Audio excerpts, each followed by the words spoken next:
Lah saya untuk memulai acaranya nggih Pak.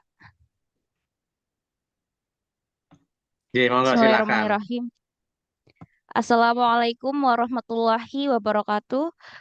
Alhamdulillahirrahmanirrahim. Waalaikumsalam warahmatullahi wabarakatuh.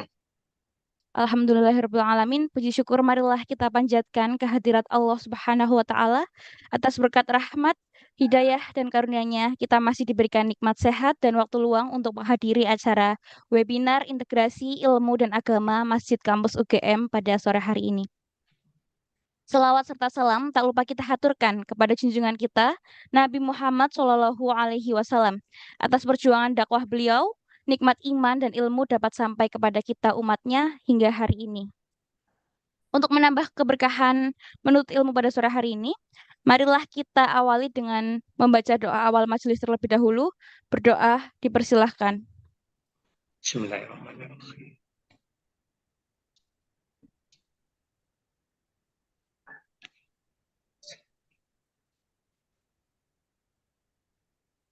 Berdoa dicukupkan. Sebelumnya, perkenalkan, nama saya Alfiah Nurhidayati. Insya Allah akan memandu webinar pada sore hari ini dan akan membersamai Bapak Ibu peserta webinar selama 2 jam ke depan. Webinar sore hari ini akan disiarkan secara langsung pada channel YouTube Masjid Kampus UGM dengan mengangkat tema Ketahanan Pangan dalam Perspektif Islam.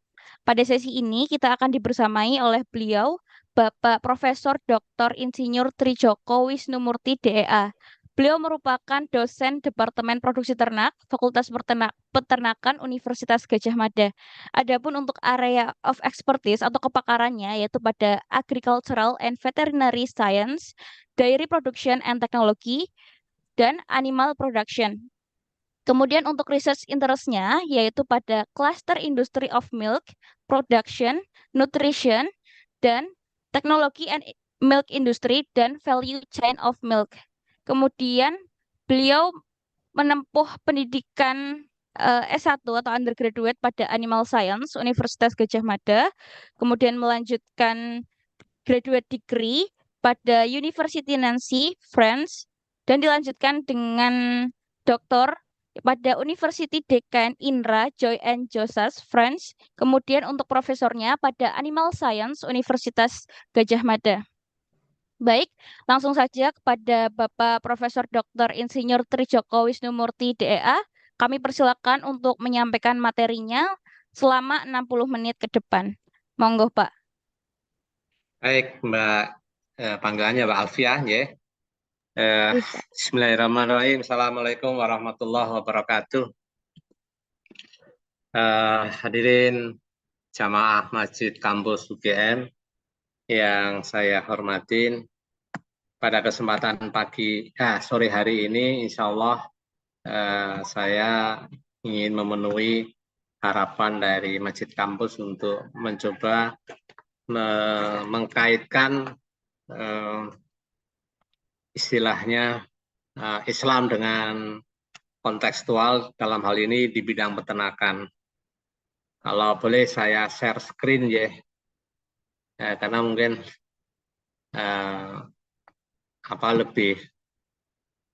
lebih gampang lah untuk difahami. Pak, Sebelumnya monggo. suara saya cukup keras ya saya kira. Terdengar, Pak, dengan jelas. Nah ini ada gurunda saya ini Bapak Muhammad Habib Khirsin ini. Assalamualaikum Pak Khirsin. Malu ini kalau saya ngomong di depan beliau ini nanti tidak kualat. Baik, mohon izin Pak Kiai, saya ingin menyampaikan dari sudut pandang yang mungkin lebih ke arah teknis ya. Yang kali ini saya ingin menyampaikan sesuatu kajian mengenai makanan dan minuman di dalam perspektif Islam yang membawa kepada sebuah prinsip ketahanan pangan yang itu juga bermakna sebenarnya menyelamatkan agama dengan masalah makanan yang tahan makanan dan minuman ini.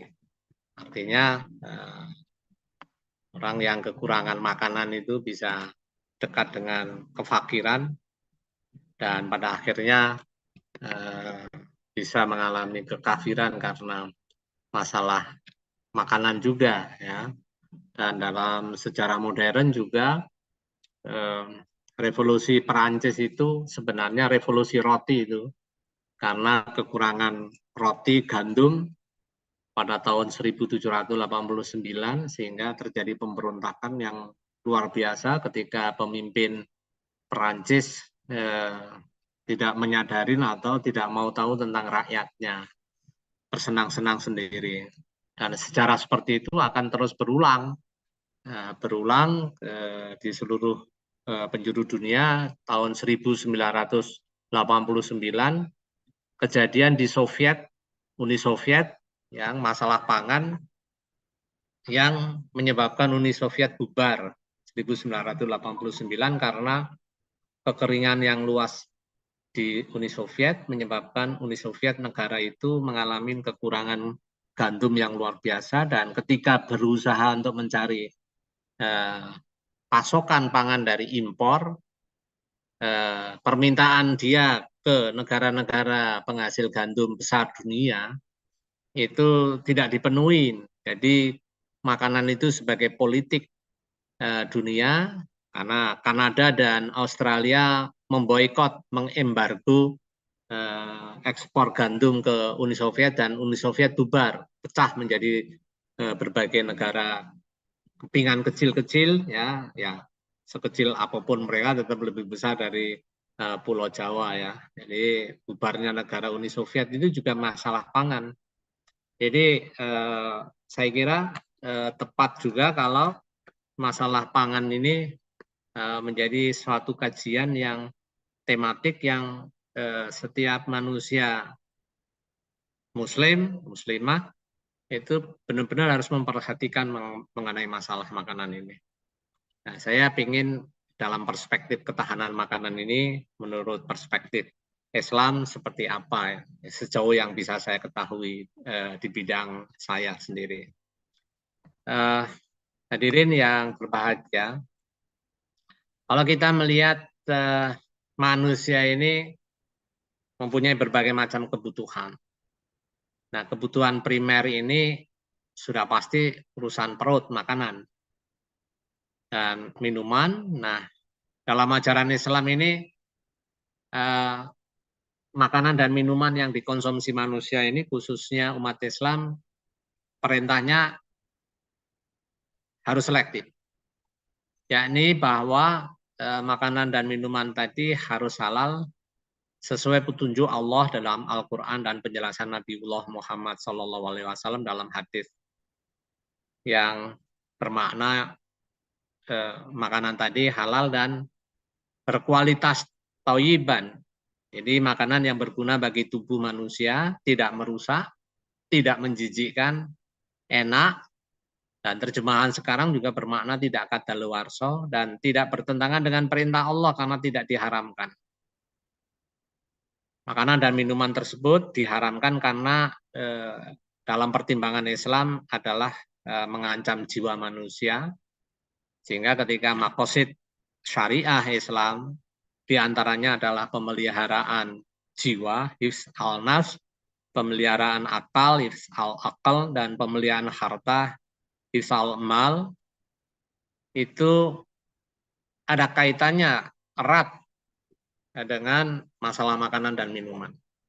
Karena ketika kita dalam kondisi darurat pun tidak dijumpai makanan halal, kita perlu memperpanjang atau berjuang untuk menyelamatkan jiwa, karena makosidnya itu perintahnya, tujuan syariah itu salah satunya adalah pemeliharaan jiwa, sehingga daruratnya boleh mengkonsumsi yang halal. Nah, yang haram tentu dalam keadaan darurat hanya secukupnya, nah, bukan darurat lama-lama. Kita juga seringkali terkecoh nih, umat Islam seringkali darurat ini didahulukan. Pada waktu tahun 1990 itu diberlakukan yang namanya suntikan meningitis, vaksin meningitis.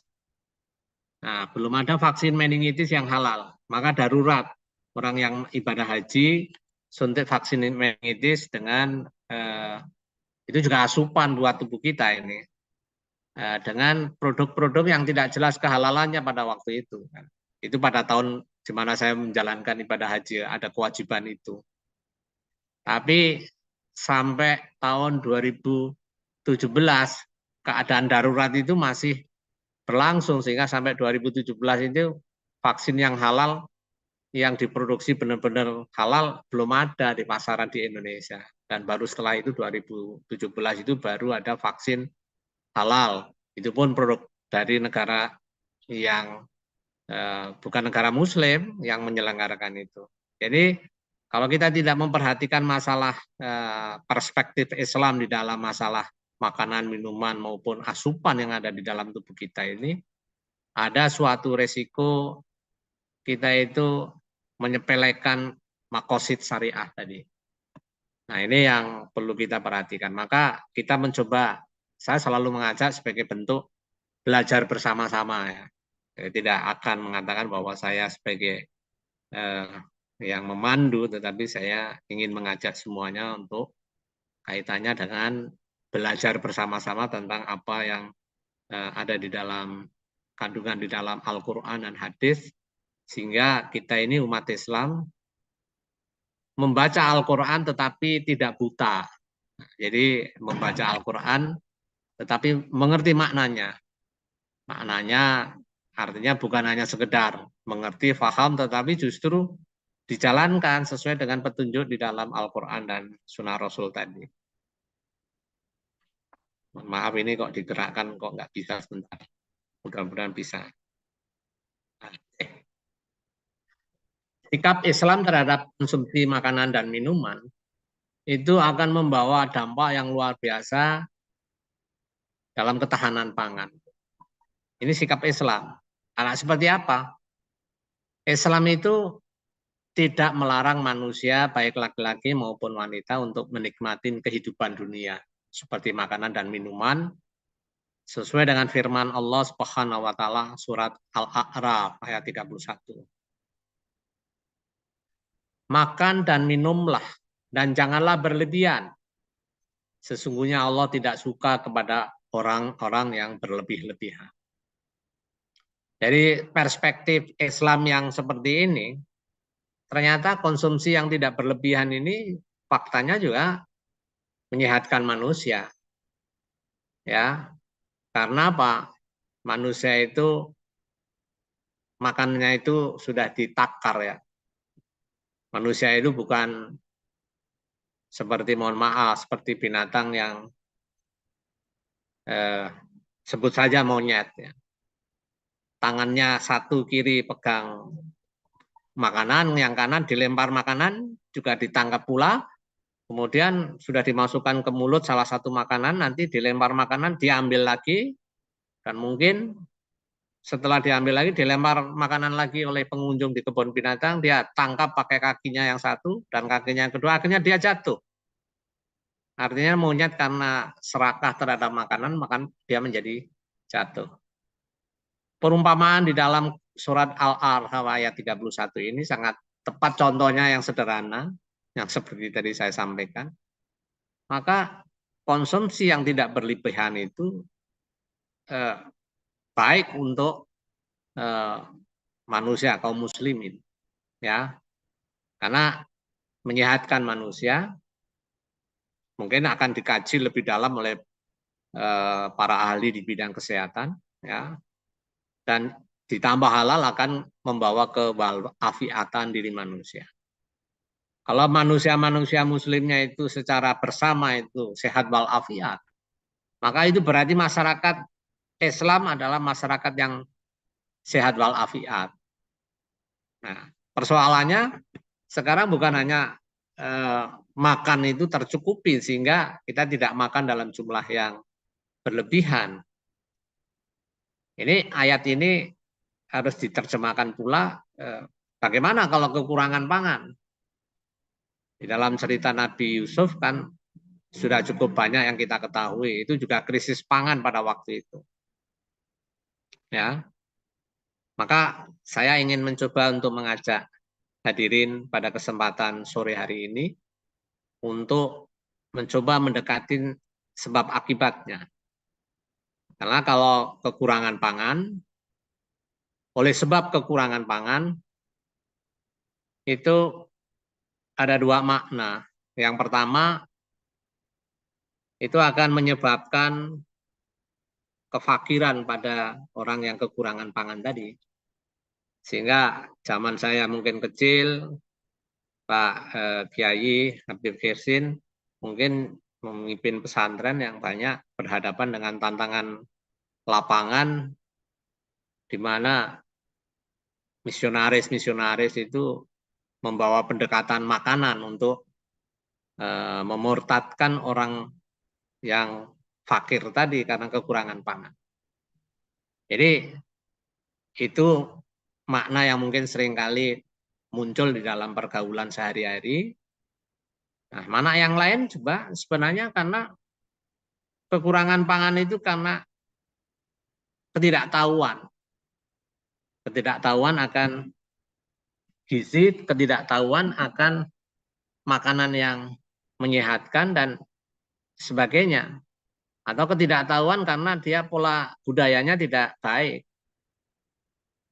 Budaya misalnya kita lihat di dalam peristiwa ketika pernikahan itu ya. Pernikahan itu kalau Anda lihat, kita semua sering lihat, apalagi yang sistem prasmanan, maka seseorang itu ngambil makanan dalam jumlah yang sebenarnya melebihi porsi dia. Karena menunya banyak, ambil menu yang satu, yang kedua lagi diambil, nanti menu yang ketiga diambil. Dan saya yakin porsi dia mengambil makanan lebih banyak dia berlebihan. Ya, karena dicoba sana, coba sini supaya. Belum lagi kalau di dalam acara satu hari itu seringkali acara mengikuti mantenan tadi, pernikahan tadi bukan hanya di satu tempat. Nah, di tempat lain juga sama saja dicobain semua. Jadi manusia berlebihan di dalam makanan tadi, tetapi karena ketidaktahuan akibatnya bahwa hal tersebut akan membawa konsekuensi apa di dalam kehidupannya.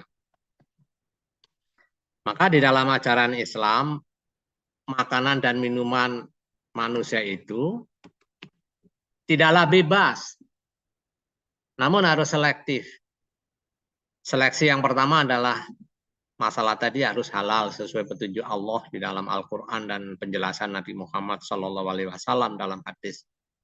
Serta baik dan sehat atau toyib. Toyib itu maknanya ya sehat, harum, bergizi, bermanfaat, tidak meracun.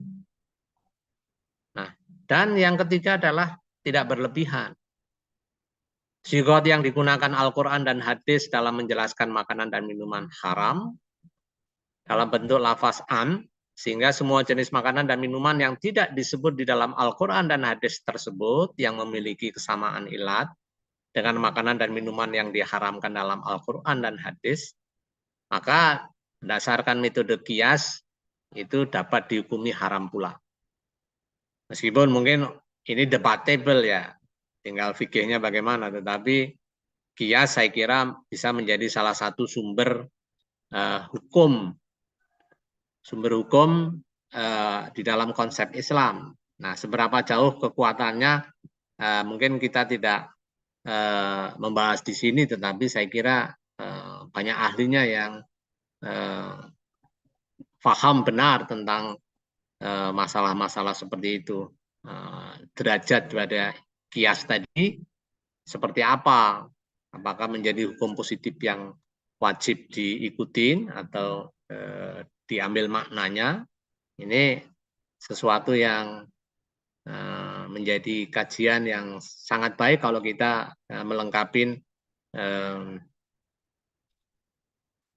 masalah hukum-hukum di luar Al-Quran dan hadis. Itu ada juga metode kias, terutama di kajian-kajian yang tidak semuanya ada contohnya di dalam Al-Quran.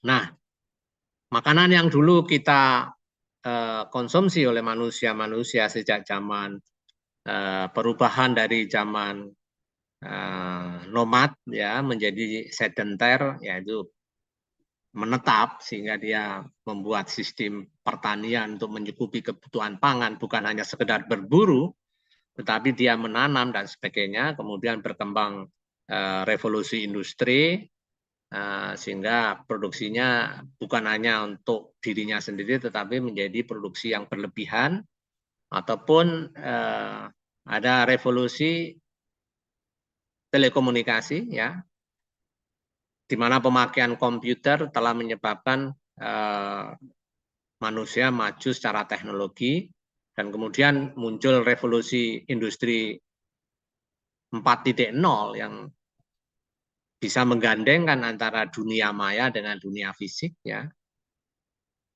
Semua kemajuan teknologi tadi itu berimbas pada perkembangan kemajuan peradaban manusia yang terkait dengan masalah makanan. Dan Al-Quran isinya sama dari dulu. Tetapi perkembangan kemajuan peradaban manusia dalam bidang makanan tadi, itu muncul yang sangat boleh jadi tidak ada contohnya di dalam Al-Quran. Sehingga metode kias ini bisa digunakan di dalam menerjemahkan bagaimana hukum makanan tadi, apakah sesuai dengan Islam atau tidak. Ya, jadi perkembangan kemajuan peradaban manusia tadi, meskipun semakin beragam makanan dan minuman yang dikonsumsi manusia, berbeda karena waktu, berbeda antara suatu daerah atau negara dengan negara lain, namun standar perspektif Islam tetap sama, yaitu memperbincangkan mengenai masalah kehalalan makanan itu, kemudian memperbincangkan mengenai masalah ketoyiban, dan juga mengkaji masalah agar makanan itu sesuai dengan kebutuhan manusia, tidak berlebihan. Ya. Jadi terminologi yang dikenalkan di dalam Al-Quran dan hadis Rasulullah ini tetap dipegang untuk menghukumi seberapa jauh makanan dan minuman berkembang sesuai dengan perkembangan peradaban Islam. Nah, ada beberapa kasus-kasus yang ini menarik perhatian kita semua. Kita mungkin tidak menduga, laporan-laporan yang ada menunjukkan setiap tahun Indonesia itu kehilangan pangan sampai 48 juta ton, setara 140 sampai 180 kg per kapita. Ini terjadi sejak panen, transportasi, simpan, olah, dan cara mengkonsumsi yang berlebihan. Ya.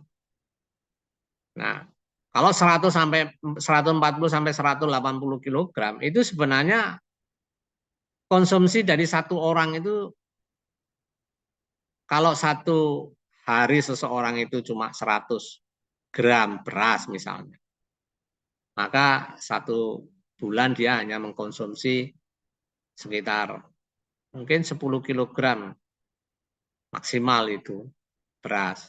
Kalau 140 sampai 180 kg yang hilang pangan di Indonesia, itu berarti berapa banyak itu? Lebih dari jatah satu orang. Jadi seakan-akan satu orang itu mengkonsumsi satu tahun itu 120 kg beras per kapita tadi, per orang. Yang hilang juga sekitar 140. Jadi luar biasa data yang dimunculkan oleh terutama kawan-kawan di Bappenas yang mengadakan penelitian yang berkali-kali dan menemukan bahwa dalam berbagai bentuk kehilangan tadi sampai sedemikian besar. Jadi seakan-akan kalau penduduk Indonesia itu 275 juta, yang hilang makanannya ya untuk 275 juta juga. Ini luar biasa. Andai kata pangan yang terbuang tadi sejak panen, transportasi, simpan, olah, dan konsumsi tadi untuk mengatasi stunting, nah ini ada data di sampingnya, Ada 23 juta manusia Indonesia yang tidak mampu untuk memenuhi kebutuhan makanannya. Yang tadi saya sampaikan, kalau kekurangan pangan ya seperti ini. Salah satu contoh ada 23 juta manusia Indonesia yang berdasarkan kajian dari World Food Program, itu 23 juta. Bahkan 30,8% anak di bawah 5 tahun mengalami apa yang dikenal sebagai stunting, ya, kekurangan gizi. Dari populasi Indonesia yang 270 juta itu. Nah, jadi kalau kita gabungkan antara kebutuhan makan yang luar biasa banyaknya dan secara dunia pada kisaran sekarang penduduk dunia ada 7 miliar populasinya. Nanti tahun 2050, 25 tahun lagi itu diperkirakan akan sekitar 9 sampai 10 miliar. 9 sampai 10 miliar itu harus dicukupi makanannya. Sementara kita mempunyai kebiasaan yang mungkin belum pas sehingga terjadi pembuangan pangan sebanyak bahkan lebih dari apa yang kita makan. Sejak panen, transportasi, simpan, olah, dan konsumsi. Jadi Islam sudah menggarisbawahi kita tidak boleh berlebihan di dalam makanan. Itu artinya kita diajak untuk jangan sampai ada kehilangan pangan. Kehilangan pangan yang sebenarnya tidak perlu karena cara kita makannya yang salah, cara kita memanennya yang salah, dan cara kita transportasi produk tadi juga belum pas, menyimpannya juga akhirnya sudah buluken, akhirnya beras, ya biasanya beras jatah itu ya, itu juga kadang-kadang sudah rusak dan sebagainya akhirnya terbuang. Jadi hadirin yang berbahagia, saya sampaikan tadi, mari kita belajar Al-Quran sehingga kita itu membaca tetapi kita tidak buta. Jadi kita membaca isi Al-Quran, peringatan-peringatan dari Allah dengan contoh-contoh yang samping secara nyata itu mari kita perhatikan bersama. Jadi sebenarnya orang kekurangan makanan tadi berhadapan dengan situasi bahwa kita membuang-buang makanan. Nah, kalau yang buang tadi itu untuk orang yang kekurangan pangan, kan sebenarnya solusi Islam sangat bagus. Dan melarang supaya jangan sampai terjadi pembuangan makanan yang tidak perlu. Nah, coba Bapak Ibu sekalian, saudara sekalian melihat ini gambar situasi Indonesia ini. Keamanan pangan, indeks keamanan pangan pada masing-masing provinsi pada 3 tahun yang lalu. Ada yang hijaunya indeks keamanan pangannya, indeksnya itu yang hijau tua ini sudah berlebihan, very strong. Tapi ada yang coklat kemerahan, sangat kekurangan, very vulnerable. Luar biasa. Kalau tadi kelebihan pangan, atau bukan kelebihan, yang lebih tepat pembuangan makanan karena keteledoran kita di dalam menjalankan kehidupan. Untuk mengatasi kekurangan pangan yang tidak merata di seluruh wilayah di Indonesia, saya kira gunanya banyak sekali. Di situ muncullah konsep-konsep Islam yang lain terkait dengan keadilan dan persaudaraan. An-Nisa 135, Al-Maidah 8, Al-An'am ayat 114, 160. Jadi Al-A'raf ayat 54 dan Al-Hadid 25. Itu bicara tentang keadilan persaudaraan itu harus bisa kita maknai juga dari sisi seperti ini. Kita kan tidak mungkin dalam konsep Islam itu dengan jelas dinyatakan bahwa kalau seorang pencuri karena kelaparan, maka dia tidak bersalah. Yang salah tetangganya yang kaya yang tidak memberi. Sedekahnya nggak jalan. Jadi unsur keadilan persaudaranya tidak jalan dia. Padahal yang mencuri orang bukan orang yang kaya tadi, orang yang miskin tadi, yang kekurangan pangan. Betapa indahnya Islam memperlakukan keadilan di dalam masalah itu. Kalau di gambaran tentang peternakan, kira-kira gambarnya sama saja, ya. gambarnya seperti ini. Semakin ke barat, itu persediaan keamanan pangan yang berprotein tinggi, itu semakin hijau. Semakin ke timur, semakin merah seperti ini. Artinya apa? Daerah-daerah di mana peternakannya maju atau peternakannya menjadi bagian dari kehidupan, itu masalah gizi itu sangat bagus. Atau ya paling tidak kecukupan. Tapi pada daerah yang peternakannya nggak maju, ternyata juga rawan gizi. Nah ini sesuatu hal yang kita pikirkan nih. Dari gambar indeks per provinsi tadi kelihatan dengan jelas nih. Wilayah-wilayah yang hijau ini juga banyak peternakannya. Ternyata memang relatif lebih tidak mengalami kekurangan pangan dibanding daerah-daerah timur yang peternakannya juga kurang maju dan persoalan gizi, pemerataan pangannya yang menjadi pertanyaan besar yang harus segera diselesaikan. Nah, dari sisi halal ini saya mencoba melihat kenapa Islam, kita mencoba melihat maknanya ya. Kenapa Islam memaknai konsep halal dan haram tadi sebagai satu bentuk yang pertama, panduan perspektif Islam terkait dengan makanan. Kenapa komponen babi perlu dihindari dari perspektif kesehatan? Genetik daripada babi itu sangat sama dengan genetik manusia.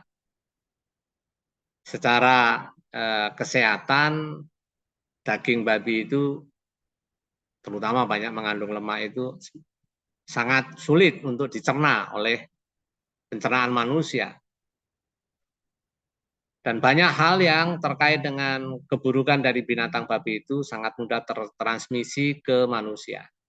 Ini ada penelitian Rothschild 2007, Klimiuk 2010, dan sebagainya. Termasuk praduga yang sudah banyak buktinya, tetapi seringkali kita kesampingkan.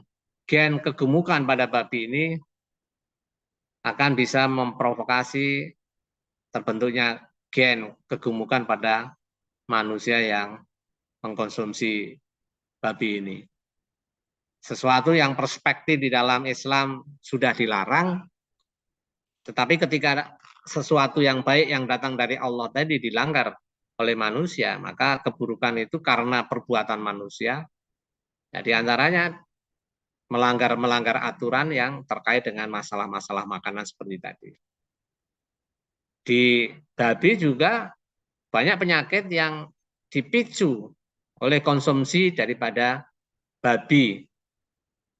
Ada di sini pengerasan arteri, pembuluh darah arteri, naiknya tekanan darah, kemudian dada yang sakit, ya angina pectoris yang kadang-kadang disebut ya penyakit jantung, tapi mungkin teman-teman yang dari kesehatan akan lebih bisa menjelaskan lagi.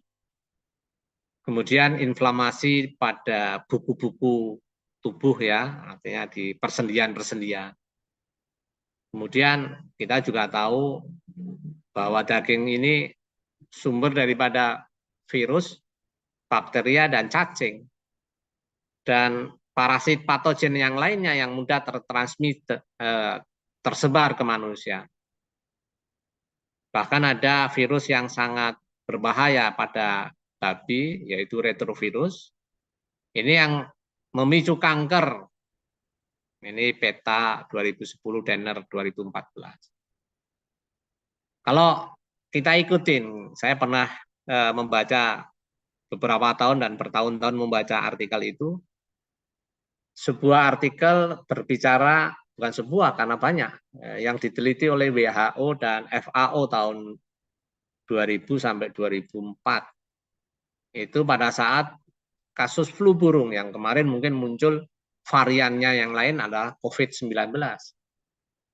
Flu burung tahun 2000 sampai 2004 itu penelitian daripada WHO dan FAO mampu menunjukkan dengan jelas bahwa daerah di mana konsumsi babinya tinggi atau ditarik ke belakang di mana populasi ternak babinya tinggi, itu korban manusia karena flu burung itu semakin besar. Loh, pertanyaannya kan mungkin sebagai orang peternakan kita menyadari mestinya yang terkena flu burung itu para pekerja kandang nomor satu. Tapi tidak, kalau di Indonesia tidak ada pekerja kandang yang istilahnya tewas karena flu burung.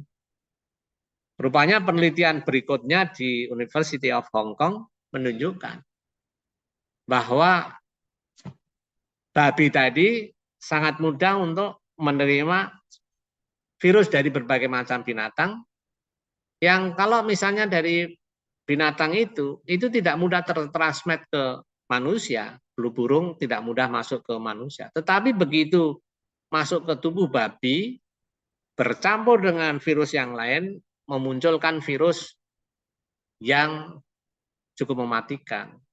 Sehingga para konsumen babi, sengaja atau tidak sengaja mengkonsumsi babi, potensinya sama, dia akan terkena akibat daripada hal tersebut seperti tadi, sehingga potensi terkena penyakit yang ditransmit atau yang ditularkan melalui peranan babi ini seperti retrovirus sama besarnya baik seseorang itu beragama Islam maupun tidak beragama Islam. Tapi Al-Quran sudah memberi batasan. Perspektif Islam sudah jelas di masalah makanan itu. Nah, ini salah satu contoh kita mencoba mengkaji makna makanan di dalam konsep pemikiran Islam.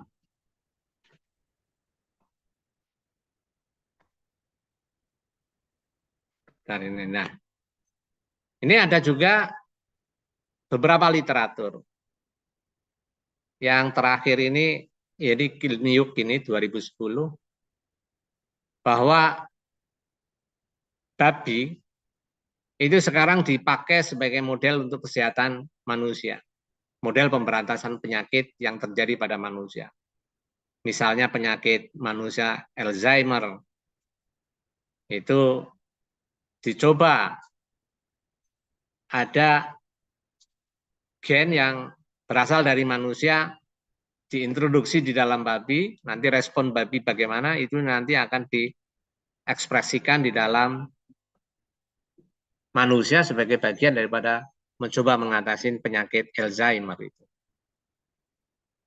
Alzheimer ini sebenarnya penyakit yang mirip sapi gila. Sapi gila itu terjadi, salah satu hasil penelitian WHO dan FAO yang saya turutin itu, karena ternak yang normalnya makan hijauan, serat, ya, itu mengkonsumsi tepung daging, tepung tulang, tepung darah, sehingga memunculkan protein prion di dalam tubuhnya di saluran pencernaan. Dan itu berkompetisi dengan enzim-enzim protein biasa untuk mencerna produk-produk yang biasa dimakan oleh manusia.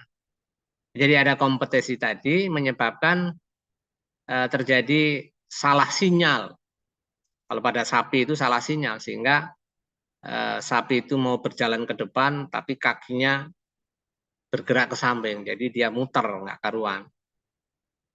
Sapi gila atau bovine spongiform encephalopathis. Otaknya itu berongga-rongga. Alzheimer otaknya juga berongga-rongga. Nah, seberapa jauh parahnya itu tergantung pengamatan tadi, tetapi penyakit Alzheimer di situ mirip-mirip, orang mengatakan mirip-mirip penyakit bovine spongiform encephalopathis. Nah, ini coba diselesaikan melalui ekspresi mutan dari manusia di dalam otak itu untuk diekspresikan di dalam binatang babi. Dan nanti kalau sudah berhasil dikembalikan ke manusia. Bahkan saking bangganya manusia melihat itu, tidak melihat apa yang diatur oleh Allah melalui Al-Quran, itu babi menjadi model penyakit-penyakit yang lain. Ada belum lama, saya kira bulan Januari yang lalu, transplantasi jantung babi dengan bangga orangnya mengatakan bisa hidup, tapi saya kira hanya hidup 1 bulan. Ya. Kemudian yang terakhir, transplantasi, bahwa lemak babi tadi itu bisa dipakai sebagai prekursor atau pemicu awal daripada pembentukan tulang dagu pada manusia yang karena kecelakaan atau tidak pas dagunya. Itu lemak dari babi itu bisa dipakai untuk menumbuhkan dalam kultur jaringan dagu yang nanti dapat dipakai untuk manusia. Ini sedemikian orang percaya seakan-akan babi tadi luar biasa manfaatnya buat manusia. Sehingga aturan yang ada di dalam Al-Quran ini tidak dilihat dengan cukup jeli. Ya. Juga penyakit yang lain seperti Huntington disease ataupun cardiovascular disease, ya, ini juga penyakit-penyakit yang ada di jantung itu juga dengan model babi untuk pengembangannya. Ini beberapa penelitian, diabetes mellitus dan sebagainya. Hadirin yang berbahagia, ini ada suatu penelitian yang terakhir yang saya baca tahun 2017 yang lalu. Kalau tadi larangan di dalam konsumsi menurut perspektif Islam itu babi itu tidak boleh kita konsumsi, dan itu zero toleran, artinya ya halal 99,999%, yang 0,001% tidak halal, itu tetap kita tidak bisa menerima. Karena pada akhirnya kita juga tahu babi ini adalah salah satu yang paling berbahaya, yang akan membawa beberapa hal, diantaranya menjadi perhatian besar buat kita, yaitu penyebar virus hepatitis E. Ini di Cina lagi, di mana konsumsi babi cukup tinggi, di Southeast Asia itu juga Vietnam, Laos. Itu penyakit yang zoonotik, artinya penyakit yang dari ternak bisa menyebar kepada manusia. Jadi hepatitis E virus 4 dari babi ke manusia. Nah, ini menjadi sesuatu yang merebak dengan cepat, ya. Sehingga di Amerika Serikat pun juga 1 dari 10 orang itu ternyata dicek positif hepatitis E. Ya, ini sesuatu yang sebenarnya mengerikan, tetapi ya yang seperti ini biasanya dipublikasi agak sedikit tersembunyi, ya. Kemudian juga perhatian terkait dengan babi ini karena juga ada persoalan multiple sclerosis. Ini yang risiko mengkonsumsi dengan daging babi itu adalah multiple sclerosis ini. Autoimun, ya, yang melibatkan sistem saraf sentral kita. Ini luar biasa, ya. Jadi di mana negara yang mengkonsumsi daging babi yang cukup tinggi, tingkat korelasinya sampai 0,87%. Dan ini sangat-sangat nyata, ya, sangat-sangat nyata, sangat-sangat besar, dan dalam hubungannya dengan penyakit multiple sclerosis tadi, dengan konsumsi apa yang berasal dari babi, termasuk lemak babinya dan sebagainya. Bahkan ada suatu penelitian yang didalami, ada suatu wilayah di mana para pekerjanya mengkonsumsi babi, ya, tahu-tahu secara misterius jatuh sakit, terjadi peradangan sistem saraf, ya. Ini tanda-tanda penyakit yang multiple sclerosis tadi, ya, seperti capek, tingling, dan pain, rasa kesakitan dan sebagainya. Kemudian ada juga kanker hati dan sirosis, ya. Ini dipicu oleh hepatitis B dan hepatitis C, ya. Ini karena adanya aflatoksin yang biasa dihasilkan bahan penyebab kanker tadi dihasilkan oleh jamur. Dan di samping jamur juga konsumsi alkohol yang tinggi, ya. Dan potensi yang tadi karena gangguan kesehatan hati yang disebabkan oleh konsumsi babi. Ini juga datanya menunjukkan semakin lama, semakin tahun itu semakin meningkat. Ya. Jadi ini melibatkan apa yang disebut senyawa penyebab kanker yang namanya nitrosamin. Sebagai salah satu contoh adalah ketika sate, nah ini sate di Amerika Serikat itu bukan berasal dari kambing ya, satenya sate babi. Penelitian ini menyebabkan terbentuk banyak senyawa nitrosamin.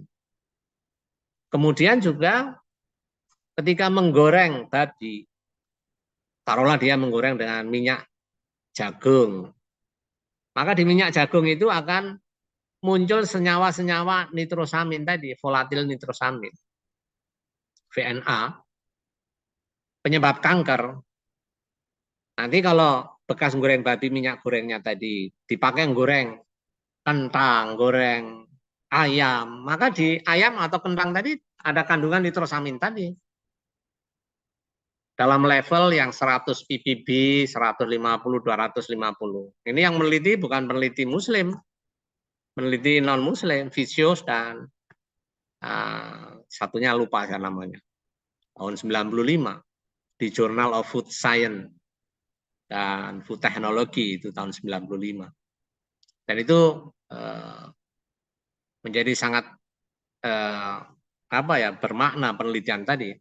Bahkan menurut penelitian tadi, ketika orang menggoreng babi, uapnya saja itu mengandung senyawa nitrosamin yang lebih 10 kali lipat dari yang ada di minyak bekas menggoreng babi tadi, menjadi satuannya 1.200, 1.150 ppb. Jadi hitungannya jadi ppm. Itu besar, menyebabkan penyakit kanker. Ada hubungannya dengan nitrit dan nitrat ya. Jadi tidak kita temui di ketika kita goreng yang lain, bahkan di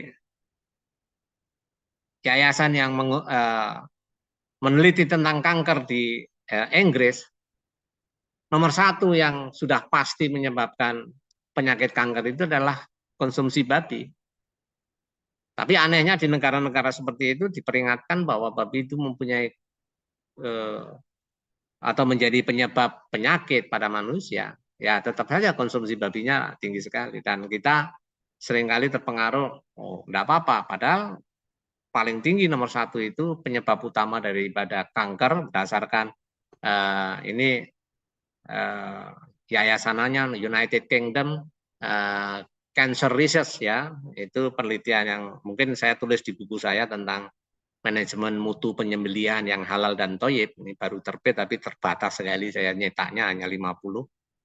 Nah, itu diurutkan dengan jelas bahwa babi itu adalah penyebab utama adanya penyakit kanker. Di Inggris itu seperti ini. Kemudian juga ada penyakit Yersinia, ini penyakit bakteri, ya, demam, panas, diare, berdarah, ya, itu ternyata menyebabkan kematian yang cukup tinggi di Amerika Serikat. Dan sebab utamanya setelah diteliti ternyata konsumsi daripada babi. Jadi apa yang ada di dalam Islam, konsepsi Islam tentang makanan dan minuman itu dampaknya banyak sekali. Nah, dampak yang paling awal di bidang kesehatan. Tapi dampak yang lain, urusan makanan tadi di bidang ketahanan makanan. Jadi kita perlu serius nih memperhatikan. Konsepsi Islam tentang konsumsi. Nah, ini ada satu gambar. Gambarnya banyak, tapi yang saya tampilkan hanya ini. Pada gambar ini terlihat dengan jelas. Yang kiri adalah otak dari remaja putri umur 15 tahun yang tidak meminum alkohol. Dideteksi dengan MRI, ya, magnetic resonant image. Yang kanan adalah wanita juga, tapi peminum yang berat, alkohol tadi. Nah, ketika disodorin dalam penelitian itu disodorin suatu pertanyaan untuk dia pikirkan, maka MRI itu membuat sinyal bagi yang tidak minum alkohol, sinyal otaknya masih berjalan itu cukup lengkap dari segala sudut ya, belakang, depan, kiri, depan, kanan. Baik umur 15 dan ada penelitian umur 30, 50 dan 65 kebetulan datanya sama. Temanya artinya kebanyakan wilayah di otak itu tetap bekerja ketika dia disodorin sesuatu persoalan untuk dipikirkan. Sinyal-sinyal bahwa dia otaknya sedang berjalan itu muncul dengan kuat pada manusia yang tidak mengkonsumsi alkohol. Yang kanan yang ketika mengkonsumsi alkohol dalam berat, sinyalnya hanya kecil sekali. Jadi artinya orang yang tidak minum alkohol itu pikirannya waras. Tapi yang minum alkohol dalam dosis seberapapun besarnya itu berisiko besar, tidak bisa mikir. Ini kebetulan yang saya tampilkan umur 15 tahun pun sudah seperti ini. Kebetulan ada data yang umur 30, ada umur yang 45, 50, ada yang umur 65, sama. Sinyalnya yang suka minum itu hanya kecil sekali. Dan Islam sudah memberitahu, melarang itu, jangan dikonsumsi. Bahkan dalam pelarangannya Islam bertahap. Ya, sampai akhirnya diharamkan. Sehingga tanah Madinah pada waktu itu setelah diharamkan, bau alkohol di mana-mana. Nah, jadi mengkonsumsi yang halal itu konsep Islam tentang makanan, perintah, dan itu menjadi ciri agar terhindar dari maksiat. Al-Baqarah 168, Al-Baqarah 172, Al-Maidah 88. 168 itu maknanya ya ayuhan nas, wahai manusia, kulu mimma fil ati halalan thayyiba walatat tabi'u khutuwati syaiton. Wahai manusia, yang disuruh bukan hanya orang Islam. Tapi Al-Baqarah 172 bunyinya ya ayyuhallazina amanu, untuk orang-orang Islam. Jadi orang Islam urusan makanan itu double perintahnya di Al-Baqarah 168 sebagai manusia dan 172 sebagai orang muslim. Agar mematuhi perintah Allah mengkonsumsi yang halal, bukan tawaran itu. Makanlah yang halal dan thayyib, bukan oh silakan makan. Nggak makan juga nggak apa-apa. Oh bukan begitu. Makanlah. Jadi masalah makanan itu sebenarnya krusial sekali di dalam Islam agama kita. Jadi urusan masalah makanan dan ketahanan pangan dan sebagainya itu sebenarnya masalah krusial bagi orang Islam. Sehingga bahkan disebutkan tadi orang yang rentan karena kekurangan makanan, karena tidak mempunyai kemampuan membeli makanan, itu sangat dekat dengan fakir. Dan fakir itu sangat dekat dengan kufur. Jadi atensi Islam terhadap masalah ketahanan makanan itu sedemikian besar. Bisa membolak-balikkan manusia agar mematuhi perintah dari Allah maupun tidak, karena makanan. Dan makanan pun sudah disandingkan jangan mengikuti perintah atau bujukan setan, karena itu musuh yang nyata bagi kalian. Jadi masalah mengkonsumsi makanan itu juga sejak manusia itu zaman Nabi Adam, sehingga terusir dari surga ke bumi, itu urusan makanan. Bukan urusan teknologi informasi yang lain, ataupun urusan-urusan yang lain, tetapi urusan makanan. Jadi ketahanan makanan itu bermakna pula tidak hanya jumlahnya, tetapi makna dari makanan itu. Sehingga ketika kita tahu bahwa makanan tadi harus yang halal, itu mungkin dari segi maknawi, orang Islam itu harus melihat quality of food yang dikonsumsinya. Tidak sembarang kita asal makan. Dan tubuh sebenarnya bukan butuh banyaknya makanan. Dan ketika ayat yang lain jangan berlebihan, sebenarnya kebutuhan hidup kita tidak harus banyak dalam urusan makanan. Apalagi kalau karena kita tidak makan banyak, terus sisanya kita buang-buang. Nah, ini tidak benar lagi. Ya, jadi perintah Allah tentang menjauhi diri dari maksiat karena masalah makanan, dan itu menjadi ciri Muslim, sebenarnya berlaku, kalau ya ayuhan nas itu berlaku bukan hanya untuk Muslim dimanapun dia berada, kapan saja, tapi juga bagi non-Muslim. Sebaliknya ketika kita mengkonsumsi yang haram, resikonya sama antara yang non-Muslim yang tidak mau mengenal masalah halal dengan orang Islam yang sebenarnya tahu halal tetapi melanggar masalah halal, resikonya sama. Jadi kalau dia sama-sama mengkonsumsi makanan babi, risikonya sama kena penyakit kanker, penyakit virus dan sebagainya, atau patogen, cacing yang patogen dan sebagainya. Sehingga ketika umat Islam melihat perspektif Islam itu dari yang nomor, kalau di Yusuf Qaradawi itu membuat halal dan haram dalam Islam itu, yang paling bawah adalah boleh mengkonsumsi yang haram dalam keadaan darurat. Ini banyak orang Islam mendahulukan yang darurat ini. Sehingga tadi saya cerita vaksin meningitis sampai 27 tahun darurat terus diberlakukan di Indonesia. Kayaknya orang Islam itu apa bodoh semua, tidak bisa membuat vaksin. Karena kebetulan saya ada di laboratorium farmasi yang grup besarnya itu membuat vaksin. Kita tahu benar bahwa membuat vaksin itu kalau serius 2 tahun selesai. Cuma karena nggak serius, ya 27 tahun darurat terus. Ini kasus meningitis ya. Kemarin juga COVID-19 ya. Kita ya ribut juga mengenai masalah halal dan haram.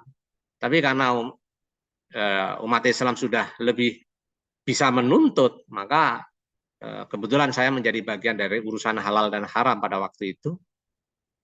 Kita tahu jelas bahwa ini haram, ini halal. Ya kita sampaikan, tetapi penjelasan darurat itu walaupun boleh, tetapi menjadi gemanya lebih kuat daripada upaya kita untuk memahami sebenarnya lebih banyak yang halal yang bisa kita capai daripada yang haram.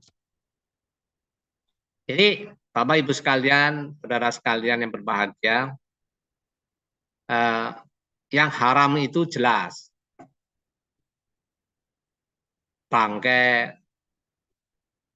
babi, darah yang mengalir, atau binatang yang disembelih dengan nama atau untuk selain Allah, dan minuman yang khamar, yang memabukkan.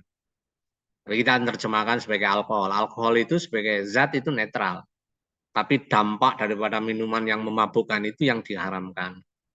Sehingga seberapapun kalau itu minuman itu memabukkan, seberapa persen pun tetap haram. Dan tadi saya memberikan gambaran tentang alkohol bagi peminum alkohol. Tidak ada dosis yang aman dari konsumsi alkohol itu. Tidak ada dosis yang aman. Hasil penelitian yang sudah kita buka dengan berbagai macam cara, kesimpulannya tidak ada dosis yang aman untuk alkohol tadi. Kemudian yang halal jelas, ya, tanaman, kemudian insekta yang tidak merusak, yang toyib, ya. Nyamuk itu juga insekta. Kemudian ikan, produk laut yang halal, pada dasarnya hidup halal. Tapi kalau ikan yang sudah mati di laut, kita makan isinya biological amin ya, biopeptid yang mengandung asam amino pembusuk yang tadi saya juga sebutkan. Jadi ada triptopan, ada tiramin, triptamin, ada kadaverin, ada putresin, itu nama-nama asam amino yang membusuk ya, menjadi sebab kebusukan daripada bangkai itu karena keberadaan asam amino biogenik tadi. Nah, jadi kalau ikan walaupun halal, tapi kalau sudah mati di lautan, ya itu sebenarnya potensi pembawa penyakit yang tidak toyib tadi, sebabnya itu besar sekali. Jadi ikan di dalam Islam pun walaupun halal, dia mati ketika dia dijaring, ketika dia diambil itu masih dalam keadaan hidup. Nah, itu adalah suatu hal penjelasan lebih teknis tentang masalah makanan yang berasal dari perikanan tadi. Nah, yang halal jelas, yang haram jelas, tapi yang diantaranya itu yang subhat itu banyak sekali.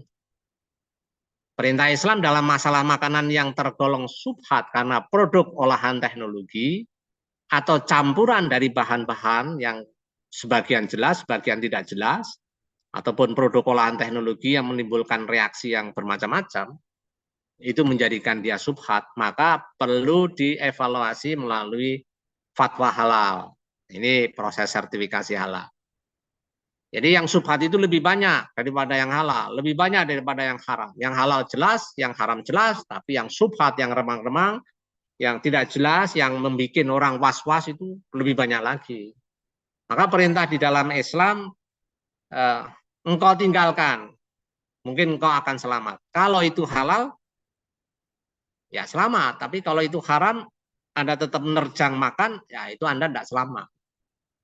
Jadi konsep Islam di dalam masalah ketahanan makanan itu bukan hanya fisik, tetapi juga konsep filosofinya, psikologinya, ya, sehingga tahan makanan itu berarti selektif ketika mencari makanan itu menjadi bagian daripada kehidupan kita.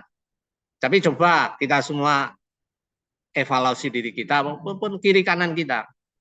Pas ketika puasa itu coba, begitu kentongan maghrib jalan, orang masuk sembarang warung di pinggir jalan masukin semua, padahal warung itu tidak jelas.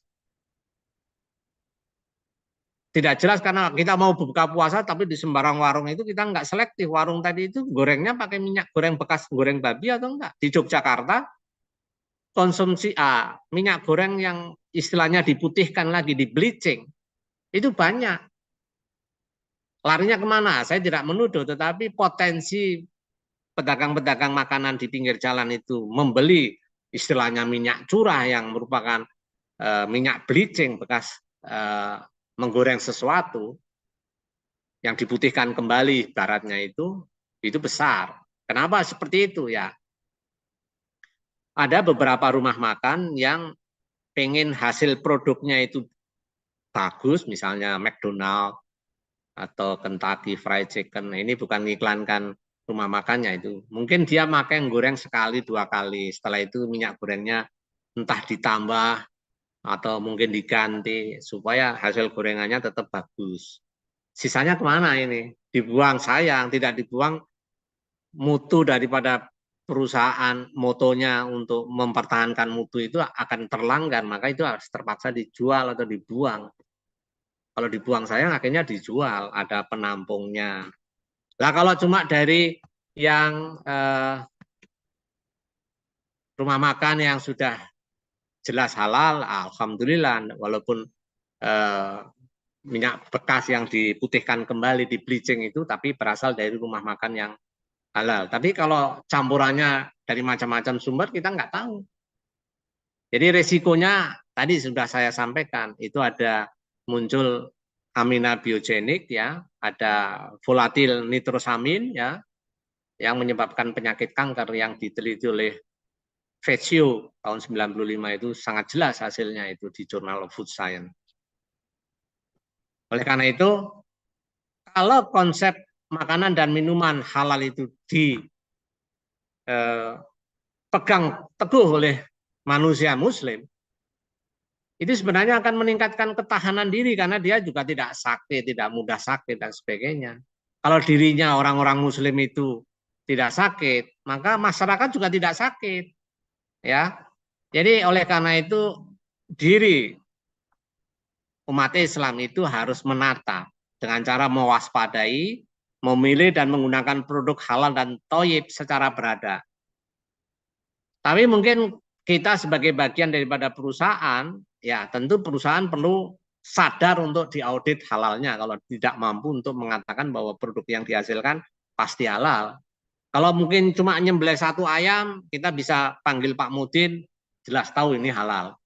Tapi ketika makanan sudah kompleks, dibuat, sudah dalam bentuk kemasan bermacam-macam, dan kita nggak tahu buatnya di mana dan sebagainya, nggak jelas itu apakah itu halal atau haram.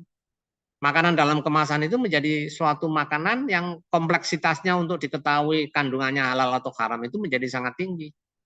Maka peranan dari para ahli yang juga dianjurkan di dalam Islam untuk mengaudit, memeriksa dan sebagainya itu menjadi sangat penting untuk memastikan bahwa produk tadi nyata-nyata halal. Sekaligus juga produk tadi nyata-nyata haram karena mengandung barang haram ya, sehingga diinformasikan umat Islam bisa menghindari. Jadi audit itu ada dua makna. Kalau nyata-nyata halal ya silakan dikonsumsi, tapi kalau nyata-nyata haram hindari gitu loh, tinggalkan benar-benar. Nah, hadirin yang berbahagia, banyak makanan yang kelihatannya menyenangkan.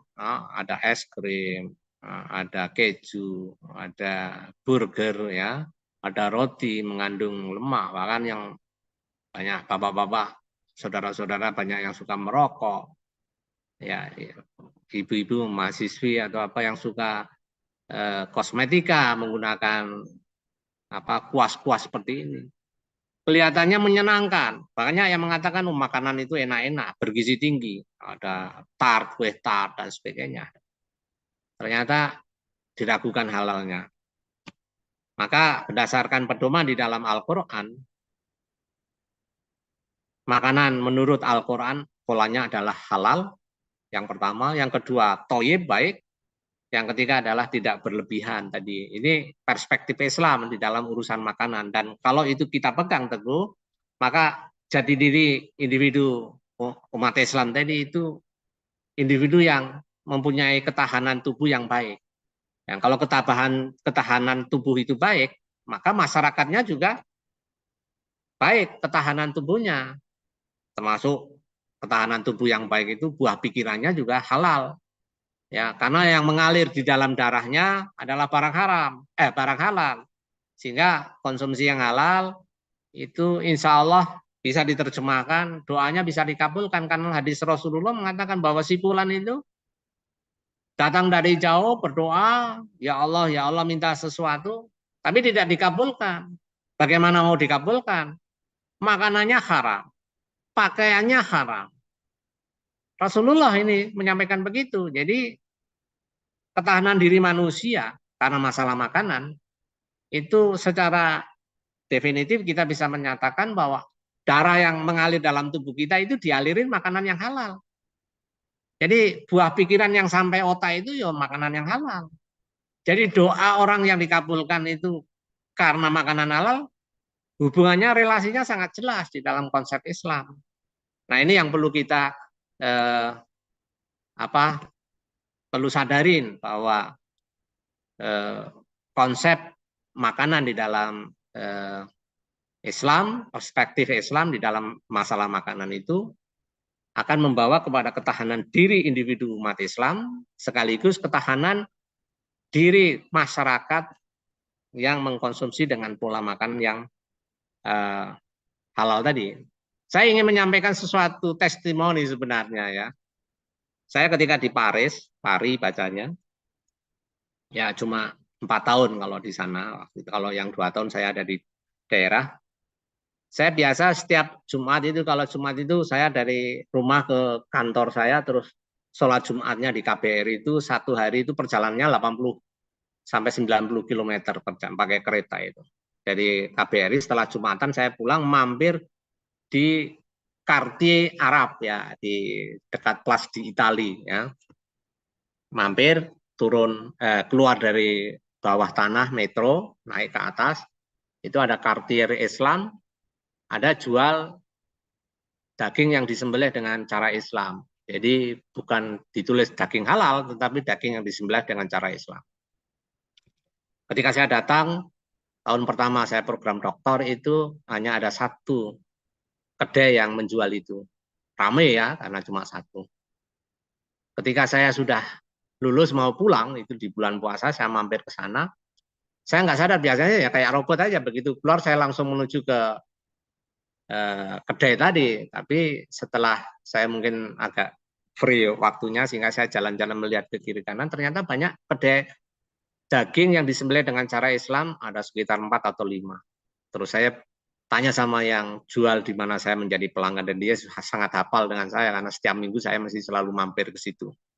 Loh, sekarang banyak toh kedai makanan yang disembelih daging yang disembelih dengan cara Islam. Oh iya, Loh apa tidak eh, tidak merugikan Anda karena kalau taruhlah ibarat di sini ada 100 franc ya, tadinya hanya untuk satu toko, tapi sekarang ada 5 toko, maka masing-masing toko tinggal dapat pendapatan 20 franc. Ibaratnya seperti itu. Oh enggak, ya jawab, Anda tahu bahwa ini lihat Anda setiap saat Anda datang ke sini itu kan ya pembelinya sama banyaknya ini tetap banyak terus.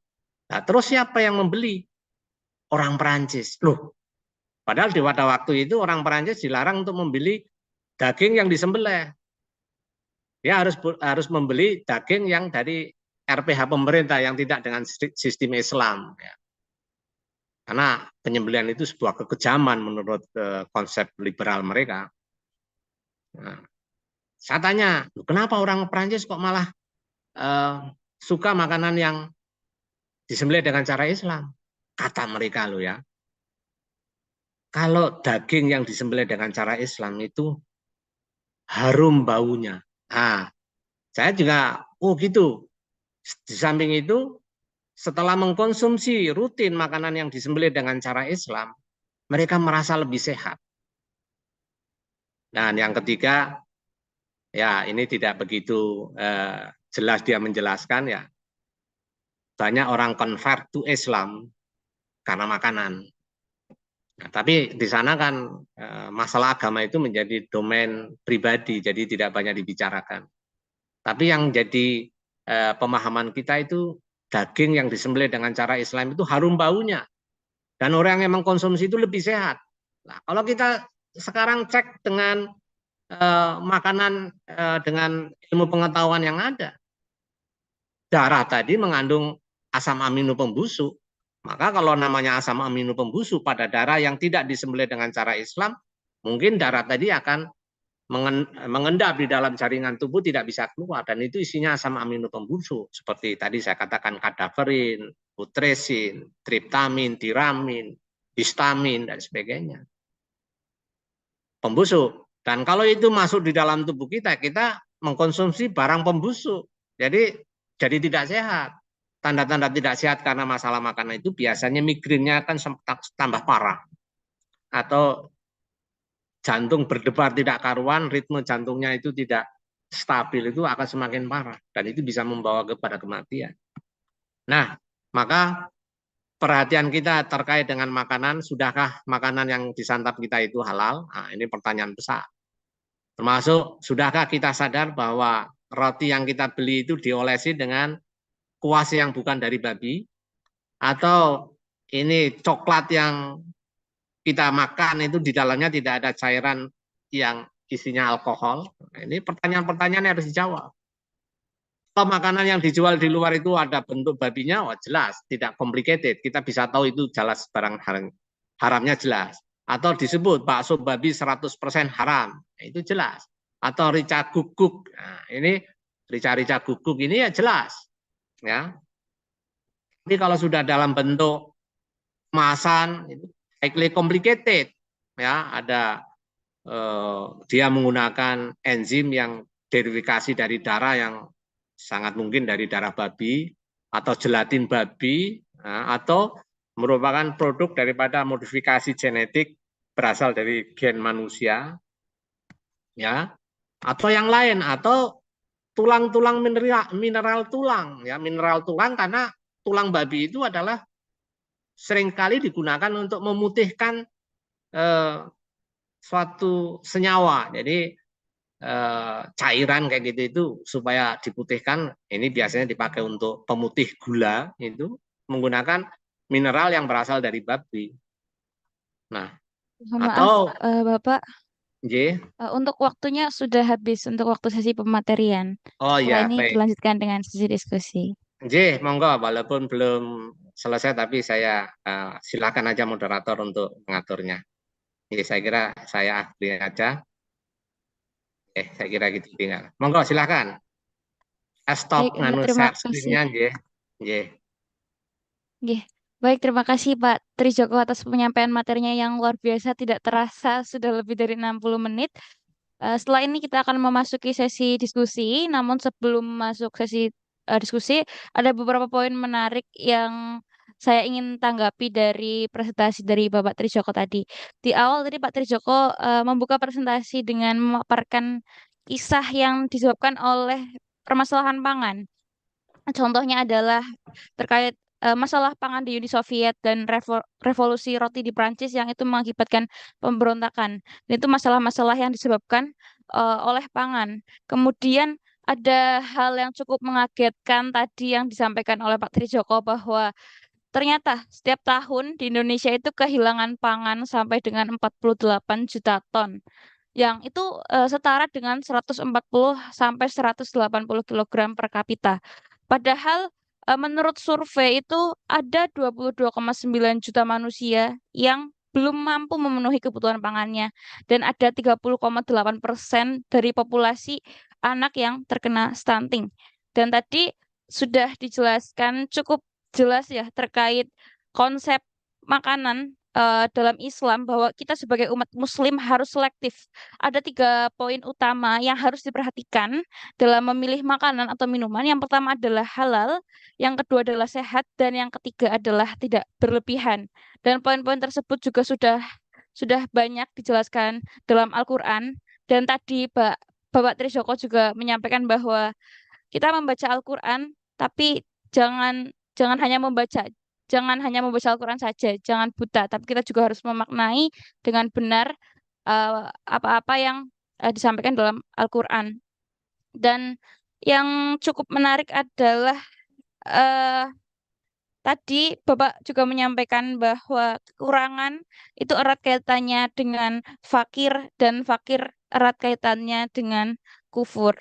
Baik, mungkin itu sedikit poin menarik yang dapat saya sampaikan.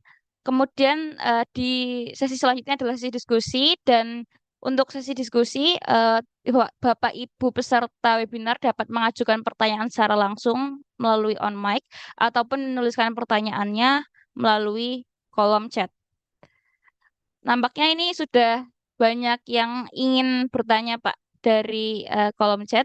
Mungkin yang saya ingin persilakan dulu tuh yang ingin menyampaikan pertanyaannya secara langsung atau on mic. Tadi ada saudara Rafael. Untuk saudara Rafael, dipersilakan untuk menyampaikan pertanyaannya secara langsung.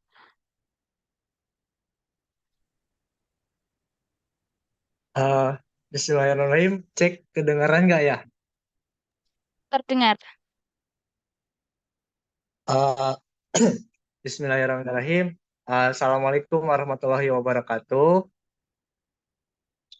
Izin Prof menanyakan terkait beberapa yang tadi sudah dipaparkan karena materi ini adalah salah satu materi yang sangat relevan dengan apa yang sedang saya ciptakan, yaitu inovasi tentang pangan berdasarkan Al-Quran. Eh, Tadi juga sudah disinggung tentang Prof beberapa poin-poinnya termasuk jangan sampai buta terhadap Al-Quran karena eh, ketika kita mempelajari Al-Quran juga kita harus mengaplikasikannya. Ada di Quran surat kedua-dua ayat 46, sebenarnya bukan mata yang buta tetapi yang buta itu hati yang ada di dalam dada. Permasalahannya kan gini Prof, kan nggak semua umat manusia itu suka dengan Al-Quran. Nggak semua umat Muslim itu mau mempelajari Al-Quran. Bahkan di Quran surat 69 ayat ke-40, Innahu laqaulu Rasulun Karim, sesungguhnya Al-Quran itu diturunkan kepada Rasul dan perkataannya bukanlah seorang penyair, namun sedikit sekali kamu beriman kepada Al-Quran. Nah, yang ingin saya tanyakan juga terkait peternakan, Prof. Kan di Quran surat 23 ayat 21 itu mengatakan dan sungguh pada hewan-hewan ternak itu terdapat suatu pelajaran bagimu. Kami memberi minum kamu dari air susu yang ada dalam perutnya dan padanya juga terdapat banyak manfaat untukmu dan sebagian darinya kamu makan. Pertanyaannya, dalam Islam, food security itu bukan hanya kan memenuhi aspek halal, halal Prof. Ada yang sudah Prof sampaikan konsep toyib dengan 3 syarat yang saya ambil aman, sehat, dan proporsional. untuk dikatakan toyid. Saya ambil poin sehatnya, Prof. Sehat kan berarti mengandung gizi yang cukup untuk pertumbuhan dan kesehatan yang mengkonsumsinya. Bahkan di Quran surat Al-Nahl ayat 16, Quran surat Muhammad ayat 15, dan juga Quran surat Al-Mukminun ayat 21 menyebutkan manfaat susu untuk seluruh umat manusia. Pertanyaannya, untuk memaksimalkan kandungan gizi yang ada di dalam susu, bagaimana menurut Prof sendiri itu memberikan gizi yang berkelanjutan terhadap keberlangsungan hidup objek yaitu si sapi, agar produk susu sapinya itu jika dikonsumsi dapat bermutu kualitas tinggi. Itu pertanyaannya yang pertama, Prof. Pertanyaan yang kedua, kembali lagi di Quran surat Al-Mukminun ayat 21. Di penggalan di kalimat pertamanya yaitu, dan sungguh pada hewan-hewan ternak itu terdapat suatu pelajaran bagimu.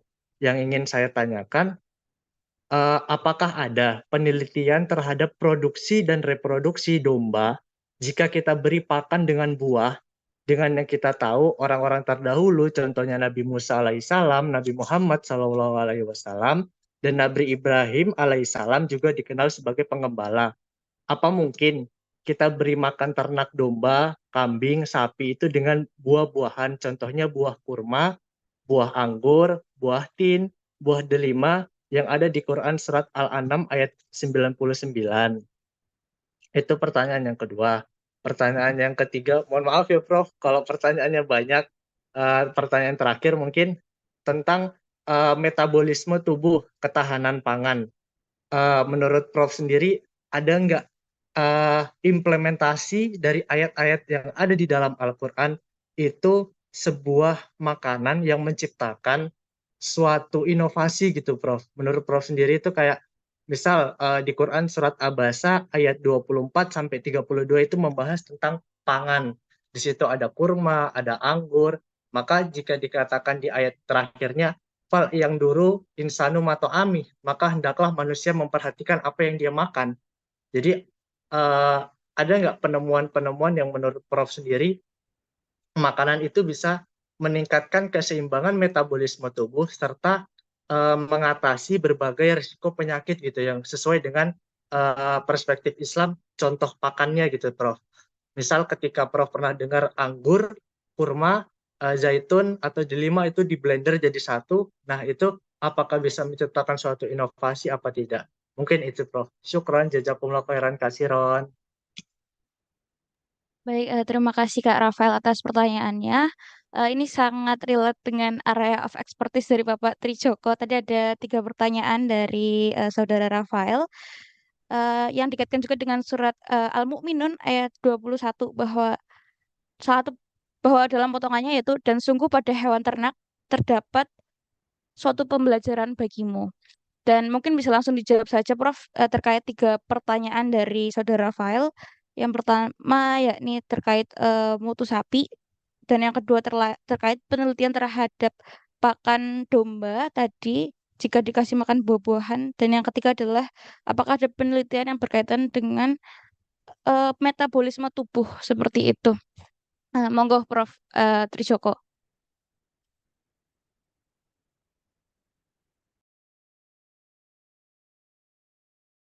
Assalamualaikum. Nah, pertanyaannya berat semua nih Mas Rafael ya, tapi menarik sekali.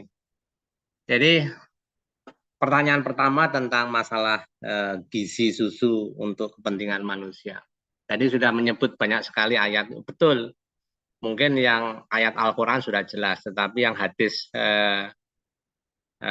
Nabi, terutama ketika peristiwa Isra Mi'raj, ketika dalam proses itu Rasulullah Shallallahu Alaihi Wasallam diberi alternatif minuman khamr dan susu. Setelah melihat dua-duanya, Rasulullah mengambil susu.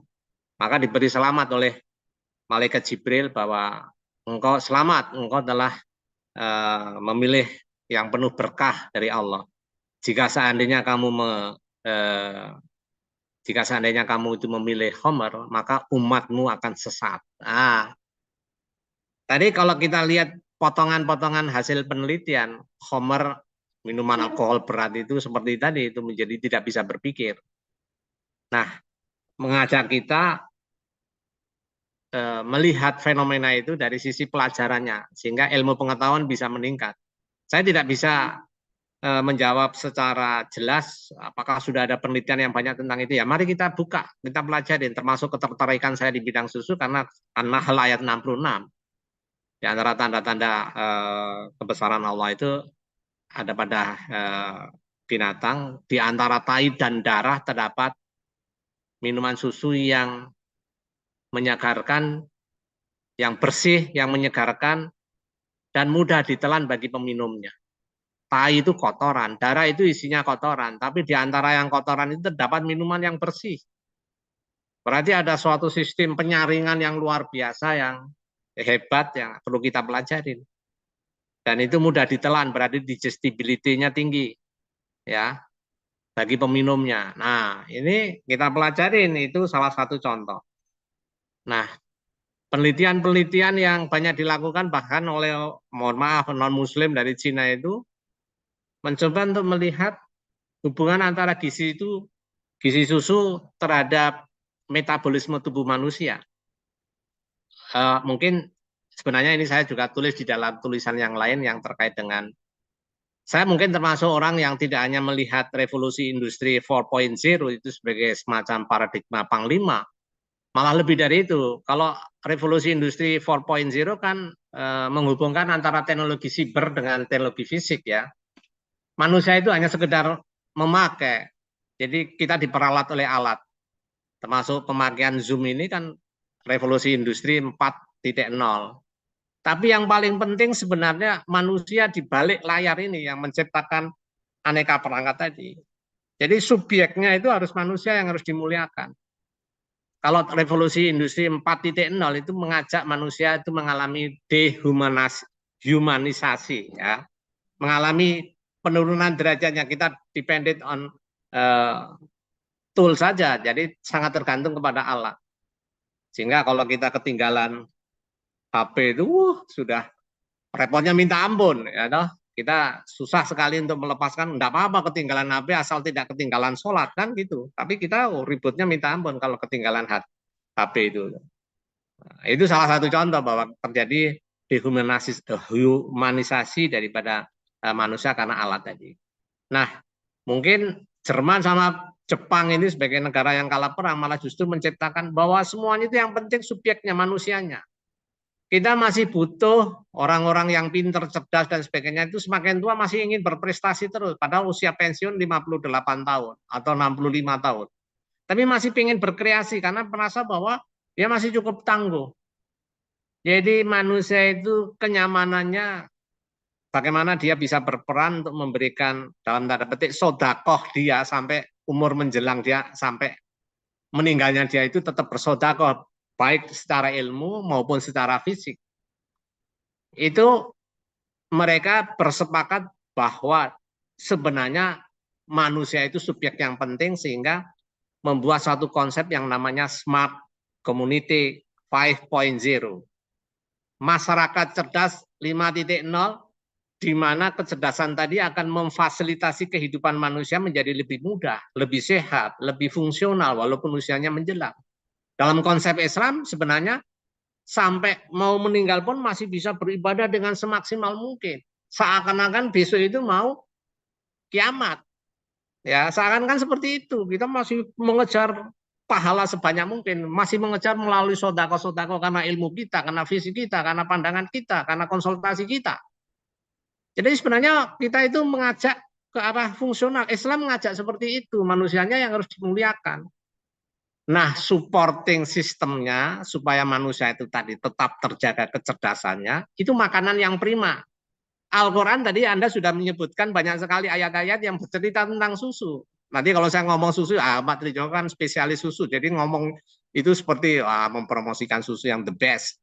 Nah, saya tidak ingin mengatakan seperti itu, tetapi fakta bahwa di dalam Al-Quran itu isinya makanan-makanan yang seperti tadi susu, tadi yang sebutkan Anda itu support kepada smart community. Dan hasil penelitian-penelitian menunjukkan metabolisme susu itu satu, dari sisi proteinnya. Kalau makanan yang lain itu dicerna, misalnya daging dicerna, proteinnya misalnya sampai menjadi asam amino tunggal, baru bisa diserap di dalam tubuh. Makanan yang lain juga seperti itu, yang lain selain daging. Tapi khusus susu, protein susu yang masih rangkaiannya dari 199 dipotong oleh protein as menjadi 90, dipotong lagi menjadi 40, dipotong lagi jadi 20. Masih dalam bentuk 20 asam amino, rangkaian 20 asam amino itu sudah bisa diserap di dalam tubuh kita. Dan itu akan mempengaruhi saraf kita, otak kita, darah kita, kekebalan kita. Luar biasa, subhanallah. Jadi metabolisme yang terjadi itu untuk susu, itu daya serapnya bukan dalam bentuk asam amino untuk proteinnya, tetapi masih satu rangkaian asam amino, bahkan sampai 20 asam amino sudah bisa diserap. Makanan lain tidak bisa diserap dalam bentuk seperti itu. Dan ketika bisa diserap, tadi saya sampaikan, bisa untuk saraf, bisa untuk darah, bisa untuk pencernaan, bisa untuk kekebalan tubuh. Luar biasa ini. Maka kalau metabolisme dari segi penelitian tentang terkait dengan itu, sudah mulai banyak yang mengarah seperti itu. Saya termasuk yang menyukai untuk melihat itu, karena itu sangat menarik bahwa implementasi Al-Quran itu harus bisa diwujudkan untuk manusia sendiri itu dengan konsumsi yang halal, tetapi yang bergizi tinggi walaupun dalam jumlah yang nggak ada banyak. Kalau Anda perhatikan, orang minum susu sebenarnya tidak ada yang gemuk, Mas. Ya, kalau minum susu, karena di situ di dalam susu itu satu-satunya makanan yang lengkap. Ya, semua unsur yang dibutuhkan manusia itu ada di dalam format substan yang sama. Susu tadi mengandung protein, lemak, karbohidrat, vitamin, mineral, dan sebagainya dalam bentuk yang luar biasa. Dan Al-Quran sudah membuat sinyal seperti itu. Maka ketika kita mempelajari Al-Quran, pas masuk bidang susu tadi, mari kita perdalam. Ilmu pengetahuan tentang susu itu kita kuat selebar-lebarnya dan manfaatnya buat manusia. Termasuk tadi penelitian mengenai masalah domba yang dikasih makan yang tadi sayuran, buah-buahan. Saya kira domba itu kan herbivora ya, makanan yang dari seratnya, di baik buah-buahan maupun sayuran itu mengandung selulose yang saya kira tidak ada masalah domba mengkonsumsi itu karena dia mempunyai enzim selulase ya atau hemiselulase yang bisa mengkonsumsi itu. Bahkan kalau di Timur Tengah dikasih makan kertas itu, karena itu isinya kertas kan selulosa, tidak ada masalah. Saya kira penelitian seperti itu mungkin sudah banyak dilakukan. Kalau jurnal-jurnal dari Timur Tengah tentang pertanian, Anda bisa kuak itu dengan banyak hasil ya. Tapi kalau penelitian tentang terkait dengan manfaat susu pada perkembangan metabolisme otak dan sebagainya, memang baru dimulai kelihatannya. Itu yang bisa saya jawab, Mbak Alfiah. Mohon maaf, saya mungkin kurang lengkap jawabannya, tetapi itu sebatas kemampuan saya. Baik, terima kasih Pak Trijoko atas jawabannya. Kemudian kita beralih ke pertanyaan yang selanjutnya. Di sini ada pertanyaan dari Saudara Ahmad Bayu Aryawan yang merupakan alumni mahasiswa S2 Peternakan Halu Oleo Kendari Sultra. Mohon izin bertanya. Pertanyaan yang pertama adalah beberapa tahun yang lalu melihat salah seorang juri kompetisi memasak yang merupakan brand ambassador dari produk bir dan mendemonstrasikan memasak dengan bir ini. Sehingga apakah gaya hidup dapat menurunkan keimanan serta pengaruh ke arah kekufuran atau pemurtadan? Itu untuk soal yang pertanyaan yang pertama. Kemudian untuk pertanyaan yang kedua adalah masyarakat kita saat ini sangat prihatin dengan kondisi genosida yang terjadi di Palestina oleh Israel dan dampak luar biasa ini terasa sampai pemboikotan produk-produk Zionis yang semakin padat hingga hari ini. Beberapa produk tersebut merupakan independen didirikan di negara ini dan sudah menerapkan pula dengan sertifikasi halal. Tetapi kelemahan terjadi ketika turut memberi bantuan dalam peperangan melawan Palestina yang tidak manusiawi. Nah, bagaimana pemikiran yang kita lakukan dalam suatu usaha bermanfaat agar meningkatkan semangat ukhuwah tersebut sehubungan dengan hal ini? Monggo Prof. Trijoko bisa dijawab untuk dua pertanyaan tersebut. Baik, yang kalau tadi juri, insya Allah saya jawab. Yang kalau tadi juri yang, oh ya suaranya sudah dengaran, yang menilai mempromosikan bir segala macam. Bir itu mengandung alkohol ya. Tadi gambaran daripada MRI itu sudah cukup jelas bahwa sedikit pun tidak ada dosis yang aman buat konsumsi alkohol dan mesti akan merusak itu. Bahwa ketika sudah terjadi kerusakan dia masih berprestasi bagus ya itu ya syukurnya dia ya kapasitasnya baik. Tapi potensi bahwa dia akan rusak kalau rusak dan semakin rusak itu ya sama dengan itu, tidak ada dosis yang aman dari berdasarkan penelitian menggunakan MRI itu magnetic resonance image tadi. Jadi juri tadi sudah pasti kita bantah dengan bahasa penelitian ya, ada evidence bukti nyata bahwa itu tidak benar karena akan merusak semuanya. Bahkan sebenarnya dengan pola masak yang macam-macam, dituang langsung dimasakkan. Jadi kalau kita kadang-kadang datang di suatu pernikahan ada apa ada bangunan kecil, ada yang mie goreng atau apa segala macam itu, terus pas kita mau pesan itu digoreng sambil terbakar ya, ya itu pasti mengandung alkohol itu. Nah itu berarti tuan rumahnya juga tidak memperhatikan masalah kehalalan itu sehingga booth yang disewa adalah booth yang menggunakan alkohol yang jelas akan membuat mabuk ya. Homer ya bersifat Homer. Nah, tapi kalau alkohol yang tidak Homer saya kira tidak dipakai untuk memasak ya, cenderung ya Homer tadi yang menjadi bahan baku daripada proses masak yang menimbulkan kesempatan nyala api seperti itu. Dan itu ternyata dengan berbagai trik yang ada sisa alkoholnya masih cukup tinggi. Paling ringan itu masih sekitar 10-20%. Tapi kalau dengan cara tertentu masih 80% mengandung alkohol. Itu hasil penelitian Ivanka. Ivanka itu suatu lembaga sertifikasi halal dari Amerika Serikat ya. Itu sudah meneliti. Jadi pemakaian alkohol dalam proses memasak itu dengan cara bermacam-macam itu sisa alkoholnya berapa persen dan itu bisa diketahui dengan jelas. Jadi saya kira jawaban saya terkait dengan juri tadi ya, dia mencoba untuk membodohin masyarakat. Nah, yang paling penting kita sadar bahwa cara seperti itu dengan bukti-bukti ilmiah, evidence bahwa alkohol tadi merusak otak. Nah, itu yang perlu kita promosikan dengan bukti. Kalau hanya ngomong ya, dakwah dengan ngomong hanya tanpa bukti. Banyak sekarang yang memberontak, tidak mau membaca Al-Quran, tidak mau mendengar. Yang paling didengar kalau dakwah itu kan yang suka bikin ketawa orang, gitu. Jadi yang serius dan memperbaiki tubuh kita atau menyelamatkan tubuh kita itu dakwah seringkali tidak favorit. Karena seringkali tidak dilengkapi dengan bukti-bukti atau evidence. Tapi kalau dilengkapi dengan bukti evidence, saya kira itu sudah jelas. Silakan mikir sendiri, wong itu buktinya jelas kok. Nah, jadi kadang-kadang seperti itu dakwah itu tidak perlu terlalu banyak ngomong, tetapi malah justru terlalu banyak bukti itu lebih penting. Dan mungkin mengenai masalah tadi ukhuwah Islamiyah yang terkait dengan pembantaian di Palestina, saya kira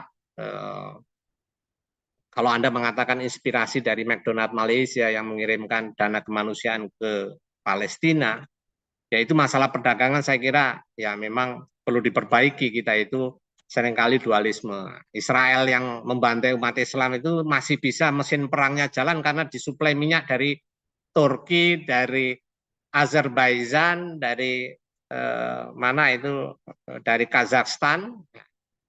Ini negara-negara Muslim itu yang mensuplai minyak untuk mesin-mesin perang Yahudi yang membantai rakyat Palestina. Lah, kenapa kita tidak ngomong sama orang Turki ketika di luar dia bilang hebat seperti itu menentang pembantaian Israel. Erdogan sudah mengatakan begitu berkali-kali. Tetapi perdagangan kenapa jalan terus yang melawan dari omongan dia? Nah, ini masalah diplomasi dan masalah komunikasi antara sesama umat Islam untuk mengingatkan mereka. Saya kira perlu sekali, baik pengingatannya model McDonald Malaysia kayak gitu itu, nah silahkan itu saya tidak cukup menguasai masalah-masalah diplomasi seperti itu. Mungkin Pak Kiai Muhammad Habib Khirsin mungkin yang jago mengenai masalah sosiologi seperti ini yang bisa menjelaskan. Monggo Pak ini Gurunda ini. Ya itu yang bisa saya sampaikan Mas sampai tadi dari Halu Elio. Ya gitu Mbak. Baik, terima kasih Prof. Trijoko. Mungkin untuk selanjutnya saya ingin mempersilahkan kepada Kiai Bapak Habib Hirsin untuk menanggapi ini Pak. Sepertinya sudah dari tadi mengikuti pematerian dan mungkin ada tanggapan berkaitan dengan hal ini Pak. Silakan. Assalamualaikum warahmatullahi wabarakatuh. Waalaikumsalam warahmatullahi wabarakatuh. Ya, berbahagia sekali pada sore hari ini mendapat pencerahan dari Bapak Profesor Trijoko Wisnumurti dan juga dari beberapa pertanyaan. Karena bagi saya pertanyaan itu penting. Karena pertanyaan yang membuka dan pertanyaan yang dirumuskan dengan baik itu sebenarnya sudah separuh jawaban. Dan jawaban yang membuka itu sebenarnya jawaban yang mengeksplor ya hal-hal yang sebenarnya belum tertuang dalam pertanyaan itu sendiri, tapi kemudian dia terbuka oleh jawaban. Memang jawaban yang baik adalah jawaban yang membuka. Ada jawaban yang menutup. Terima kasih, Prof. Jadi saya dari tadi memang menyimak. Terima kasih. Dimulai dengan pernyataan yang sangat bagus sekali dan itu relevan dengan apa yang saya pelajari.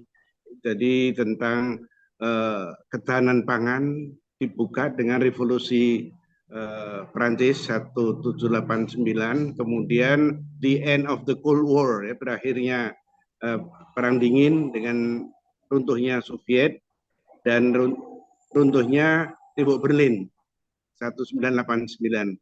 Dan waktu itu saya ada di Berlin dan saya sempat nyebrang lewat checkpoint Charlie. Saya sempat nyebrang dari Berlin Barat ke Berlin Timur.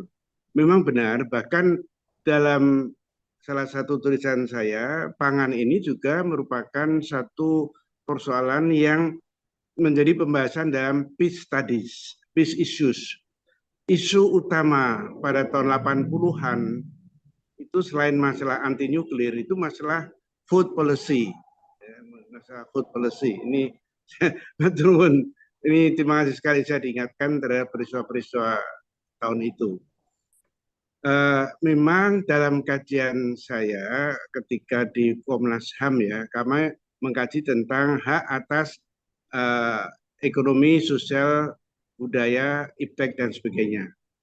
Itu memang fiturnya itu ada 4 yang utama, yaitu availability, tentang ketahanan ya, tentang isu ketahanan, security ya, itu adalah availability, ketersediaan. Yang kedua accessibility, bahwa itu tersedia, tapi juga dia accessible. Ada yang menyebutnya sebagai affordable, dia dapat dijangkau oleh masyarakat, oleh pembeli, ya, oleh konsumen, oleh mereka yang memerlukan dimanapun berada ya, di pusat kota, di pinggir kota. Dan kemudian ada yang menyebutkan ditambahi dengan adaptability, makanan ataupun apapun nanti yang berupa pelayanan ekonomi sosial budaya itu dia harus adaptable dengan, karena makan itu kan bukan hanya proses konsumsi, tapi dia budaya, dia bagian dari budaya. Jadi saya orang Jawa, itu lodeh dengan bobor wado itu sudah, itu nggak ada yang melebihi itu. Jadi dengan steak itu saya lebih senang lodeh atau dengan bobor gitu ya. Jadi ada adaptability, kemudian ada yang menyebutkannya bahwa dia itu bisa dikelola oleh masyarakat sendiri, dikelola oleh masyarakat sendiri. Maka akhir-akhir ini sejak tahun 2000 itu teman-teman sudah mengembangkan tentang selain food security itu food sovereignty, tentang kedaulatan pangan. Kedaulatan. Karena dalam kedaulatan itu tidak hanya menyangkut halalan thayyiban mubarakannya, tapi juga availability-nya itu available oleh siapa? Siapa yang menguasai mode of production-nya? Ya. Siapa yang menguasai? Siapa yang menguasai prosesnya? Ya, proses dan sebagainya. Ya. Termasuk tadi accessibility, dia accessible dari segi dana, uang atau jarak dan sebagainya. Tapi apakah memang ini tadi beliau menyebut tentang halalan thayyiban itu menurut saya juga sangat penting sekali dan perlu dieksplor lebih lanjut. Tadi Rafael itu ya. Masih ada? Saya kira itu terus Hadir, Prof. dikembangkan. Ya, terus dikembangkan studinya. Ya, Penelitian-penelitian terima kasih, Prof. di bimbingan nanti Profesor Trijoko ya, itu saya kira bagus sekali apa yang pertanyaan-pertanyaan yang dikemukakan tadi. Saya hanya ingin sekali lagi mengapresiasi ya, Prof. Trijoko ini sudah mengajak kita memanggil ya, untuk tidak mengatakan menantang ya, memanggil kita untuk mengkaji lebih lanjut tentang pangan ini. Ya, fal yang durul insan ila ta'ami. Masya Allah, itu panggilan Quran yang sangat-sangat jelas sekali. Wis to podo mirsanono do kepada apa sing didahar ki apa sing didahar ya. Fal yang durul insan ila ta'ami ya. Jadi luar biasa, monggo saya akan terus mendukung Prof. Trijoko. Insya Allah ya. Alhamdulillah. Lebih lanjut itu Profesor Ali Agus dan teman-teman itu dengan apa namanya istilahnya jihad ya. Jihad pangan. Ya, jihad karena memang harus serius. Sebenarnya kita bisa, tapi kalau tidak serius, tidak jihad, ya nggak bisa. Tadi yang meningitis itu 17 tahun, 27 tahun, Mas. 27 tahun ya. Ya, Juga tahun yang 90 sampai ya, karena kurang Juga serius yang itu. lain. Jadi memang perlu jihad. Artinya semangat itu, semangat kesungguhan itu memang perlu. Ya. Jadi monggo Prof dipun ajengaken dan saya akan terus mengikuti Rafael dan yang muda-muda Prof. Banyak ini saya kira yang muda-muda dibimbing. Siap, Ya, Prof. Terima kasih. ya. Ya, terima kasih. Assalamualaikum warahmatullahi wabarakatuh. Waalaikumsalam warahmatullahi wabarakatuh. Terima kasih Bapak atas tanggapannya yang sangat luar biasa dan sangat berbobot. Kemudian untuk selanjutnya saya juga ingin mempersilahkan kepada Bapak Arkom Kuswanjono selaku Kepala Pusat Kajian Paradigma Profetik Maskam UGM untuk menyampaikan tanggapannya kepada Bapak Arkom. Kami persilakan.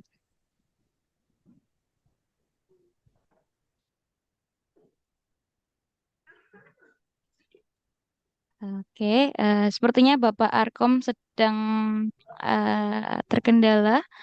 Mungkin ini Bapak. Oh, ada. Alhamdulillah. Salam. Assalamualaikum warahmatullahi wabarakatuh. Apakah suara saya cukup jelas? Ya, saya kira jelas, monggo. Oh, jelas. Menurut ini kami sudah ada pertemuan di TTIC kebetulan bicarakan karbon. Yang pertama, alhamdulillah, alhamdulillah ini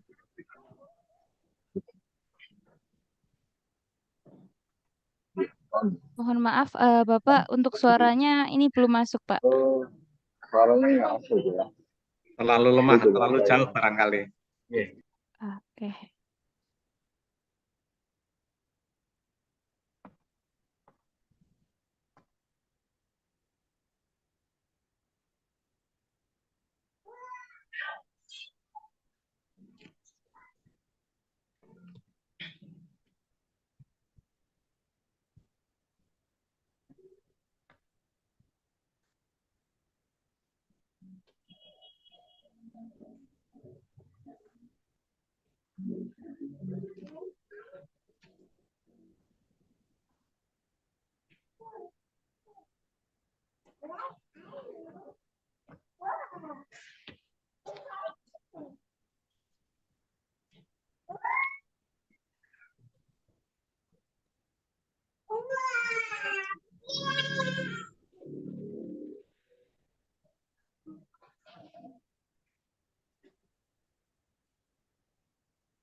Assalamualaikum. Salam, ya. Waalaikumsalam. Sudah terdengar, Pak. Oh ya, mohon maaf. Baik, pertama terima kasih yang luar biasa untuk Prof. Joko ini. Ilmunya betul-betul sangat luas dan mendalam. Dan tadi banyak hal saya kira kita bisa belajar dari beliau. Juga Prof. Pak Habib Rizin ya, mohon maaf. Makasih sekali ini atas kerauhannya. Ini guru kita juga. Beliau kakak kelas juga ya. Kakak kelas tapi jauh ya dari filsafat. Tapi beliau sudah sangat luar biasa pengalaman melawan buana di mana-mana. Banyak hal tadi saya kira penting ya apa yang disampaikan oleh Prof. Joko tadi untuk menjadi pengetahuan kita semuanya, bukan hanya umat Islam saya kira, tapi juga semua ya umat manusia ya perlu memahami tentang apa yang disampaikan tadi, bahwa konsep halalan thayyiban itu ternyata sangat luas sekali ya. Maaf saya suaranya terganggu nggak ya ini karena ramai banget di sini. Saya pindah sebentar. Mohon maaf. Sebentar. Saya cari tempat yang kayak kondusif.